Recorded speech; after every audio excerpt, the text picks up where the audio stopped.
Lorry കുടുങ്ങി താമരശ്ശേരി ചുരത്തിൽ ഗതാഗത തടസ്സമുണ്ടായി. 9ാം വളവിൽ ലോറി കുടുങ്ങിയതോടെ വൺ വേ ആയി വാഹനങ്ങൾ കടന്നുപോകുന്നു. ഇംതിയാസ് കരീം വിശദ വിവരങ്ങൾ നൽകും. Imtiaz, good morning. താമരശ്ശേരി ചുരത്തിൽ ഇതൊരു പതിവ് കാര്യമായി വന്നിരിക്കുകയാണ് നിലവിൽ. 9ാം വളവിൽ തന്നെ നേരത്തെയും നിരവധി തവണ ഇതുണ്ടായി. ഇത് എങ്ങനെയാണ് ലോറി കുടുങ്ങാൻ കാരണം? ഗതാഗതം ഇപ്പോഴെങ്ങനെയുണ്ട്? Moti, good morning. മോത്തി സൂചിപ്പിച്ചതുപോലെ തന്നെ താമരശ്ശേരി ചുരത്തിൽ ഇതൊരു നിത്യസംഭവമായി മാറുന്നു എന്നുള്ളതാണ് കാര്യം.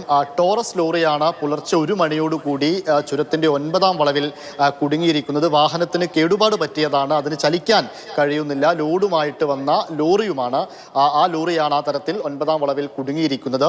ഭാഗികമായി വാഹനങ്ങൾ കടത്തിവിടുന്നുണ്ട്, ചെറുവാഹനങ്ങളൊക്കെ കടത്തിവിടുന്നുണ്ട്. പക്ഷേ വലിയ വാഹനങ്ങൾക്ക് ഒരു പക്ഷേ ഈ ചുരം വഴി രണ്ട് ഭാഗത്തേക്കും പോകാൻ വലിയ പ്രയാസം നേരിടുന്നുണ്ട് എന്നുള്ളതാണ് കാര്യം. ചുരം സംരക്ഷണ സമിതി പ്രവർത്തകരും മറ്റുമൊക്കെ അവിടെയുണ്ട്. അവരൊക്കെ ഈ ഗതാഗതം നിയന്ത്രിക്കുന്നതുമായി ബന്ധപ്പെട്ട കാര്യങ്ങളിലാണ് ഉള്ളത്.